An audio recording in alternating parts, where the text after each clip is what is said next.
A new commandment I give to you, that you love one another, just as I have loved you. So God wants to see the love that He's had for you. He wants to see it between you, between us. That you love one another, just as I have loved you. You also are to love one another. By this, all people in Delhi will know, in Noida, in Gurgaon will know that you are my disciples. This is how they will know. Not the preaching and the yelling and the screaming and the judging and by this they will know that you are my disciples, because you get along, because you know how to get along, because you know how to forgive one another, because you know how to prioritize each other, because you know how to care for one another above your own needs, expectations, wants, desires, comforts. By this all people will know that you are my disciples, if you agape one another. I want you to look at the graphic on the screen.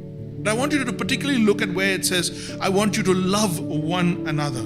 Verse 35. By this all people will know that you are my disciples, if you have love for one another. Okay, become students for a second here. Which word is used for love? Agape, right? Which is God's love. So God's love is pouring out. This is the community in which we switch from storge love, filial love, to God's love. This is not about you, this is about God. This is not about me, it's about Jesus. So, and then you see the two other words, ekos, allelon. Do you see those two words? What is ekos? Yeah, echo. And allelon is one another. Okay, so I'm loving you, and that love is reflected, echo back to me. And you love me, and I love you back with the love that you loved me.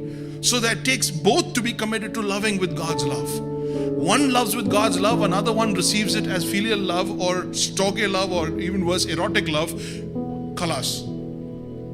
That's the end of that. Both have to be committed to loving one another. That's when forgiveness happens. When a husband and wife are both committed to loving each other with Christ's love and not with their own love. When brothers in the family understand that it is the love of God from both sides, not your love. Well, what about my love? Crucify it. Crucify it. It is a selfish love. It is a lustful love. It is a love for other people's love. Human love, carnal love is always wanting. But the love of God is always giving. For God so loved the world that He gave His only begotten Son. The giving aspect, it's an ekos. So when God's love is given, it comes back. We love Him because He loved us first. So His love to us, or rather our love to Him, is an echo back to God and God's love. So if you understand, if the lights come on about what God's love is like, you will understand that you could be the most loved person if you are the most loving person. And with God's love, you could enjoy the love of God from other people if it goes through you. And you need to become a student of that. Ekos allelon.